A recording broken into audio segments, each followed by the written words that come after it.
Your bread knife will be the sharpest, I think, yeah, I think it'll be the sharpest you've ever had it.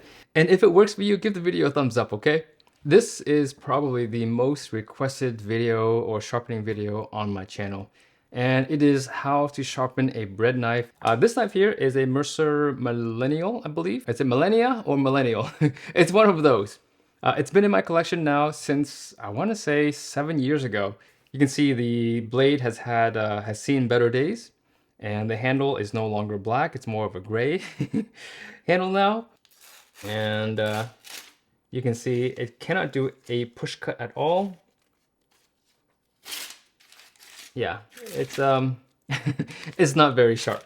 I've never posted a single video promoting perfectionstore.com, but this is my own personal e-store. Perfection Store is an authorized retailer of all the brands that we sell. Nothing is on the gray market. With every knife that you buy, you are supporting the very makers who make them. I have made it my absolute goal to be able to get a Japanese-made knife shipped anywhere in the world with as little time and headache as possible. At Perfection Store, you will not only find the best knives made by some of the best knife makers in the world, you'll also see knives made by me, as well as collabs with other creators.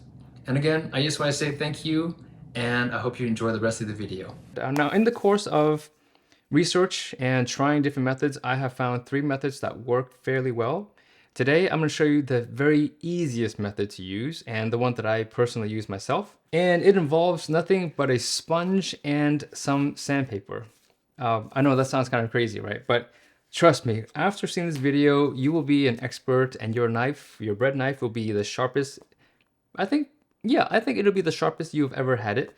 It is simple. It is really, really simple. And so for those who are watching, I think 99% of you will appreciate this video. Now I'm using 800 and 1000 because 800 is fine enough that if I were to stop at 800, it will leave a decent polish on the profile of the knife.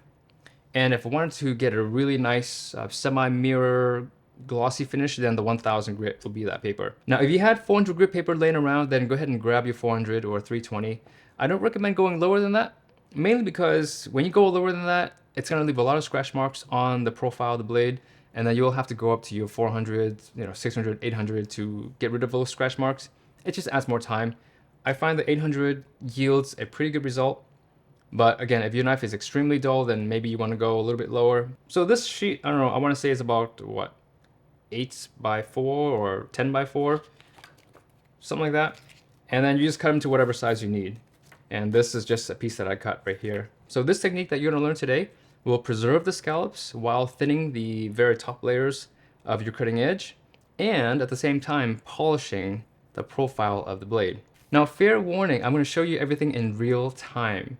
If you want to see the results, just jump past 5 or 6 minutes or so. That's all it's going to take because I'm talking. All you got to do is get your sponge and lay it down lengthwise, and then you get your knife and you clamp your knife. It is so easy. And the great thing with this is there's really no wrong way of doing it. If you apply a lot of pressure, it will maybe work a little bit faster, but the sponge, the softness of the sponge will basically keep your blade edge safe. You really can't mess up. That's basically what I'm trying to say. And all you gotta do is go full length strokes from the heel to the tip. And remember, please do not face the blade towards your hand. That is potentially very dangerous. So always recommend going spine first. And all you gotta do is, this is all you gotta do. And you can see the polishing is already happening. Now it's missing this little area, which we'll get later, but as of right now, you can see how it's already polishing the profile of the blade. Now, you don't have to do perfect strokes every single time. You can stop and go one area if you find that the tip is being missed.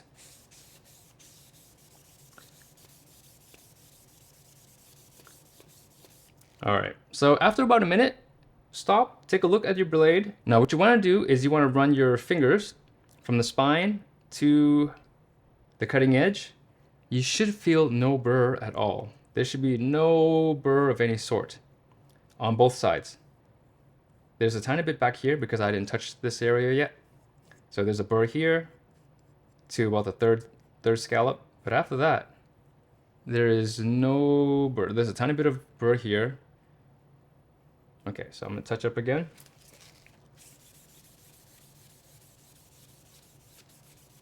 Okay. Now this area, what I'm gonna do is I'm gonna move, now to get the heel, I'm just gonna move the sandpaper further down. Now I'm gonna get the heel of the knife, and all I'm gonna do is line this up this way. And I'm gonna be careful not to have the paper, the fold, touch the cutting edge because that will cut. So I'm gonna keep it back about a ½ inch or so. And then I am going to get my sponge, come in with my sponge.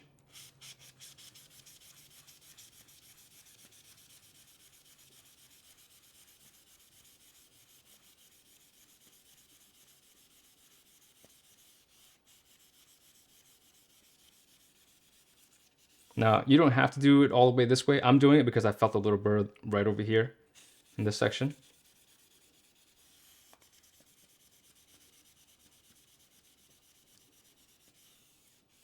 Okay, so right now what I'm doing is I'm listening for change in pitch. Okay, and everything sounds pretty much uniform.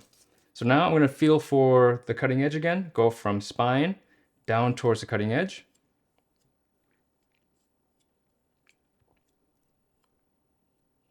And I feel no burr on this knife. Same thing over here.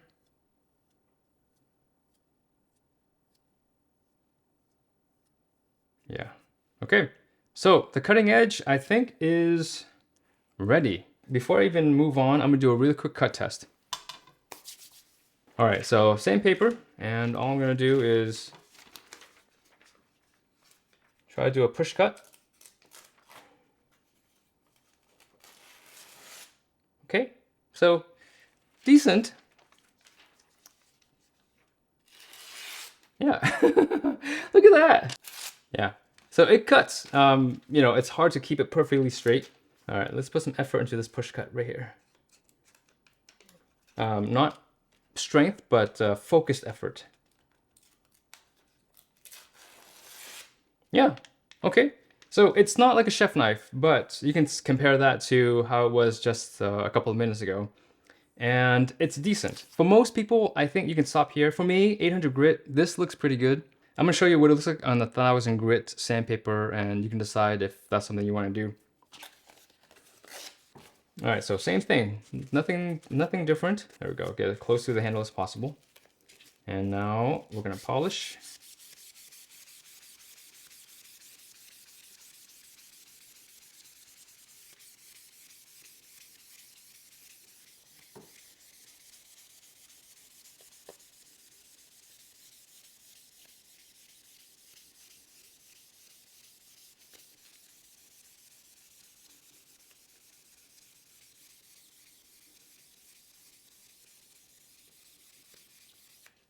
Yeah, so you can see the profile is fairly clean. It's got a tiny bit of scuff marks here, but I'm not worried about that. And both sides have a nice polished look. This is, again, this is finished on the 1000 grit.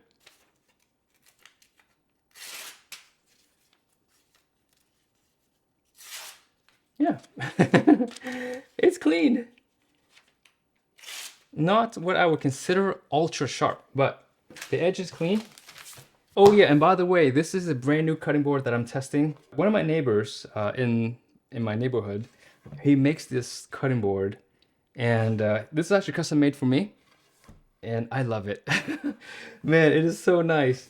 Yeah, I will post more about it if and when they're ready. But I'm convincing my neighbor to make this cutting board and to sell it to people because it is so nice.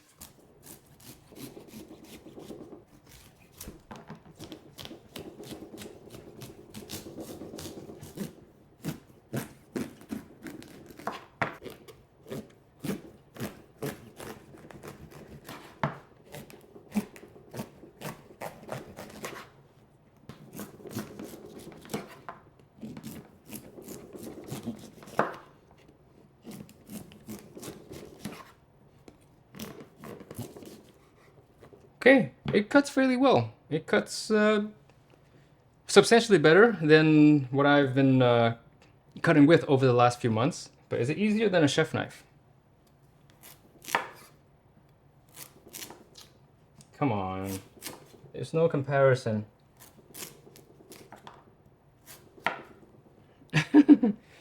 Well, I would still prefer the chef knife if I had to choose between the two. Now, if you have any specific tutorials that you want on a specific knife shape, just let me know in the comments and I'll see what I can do. All right, well, thank you for being here and I'll catch you in the next video.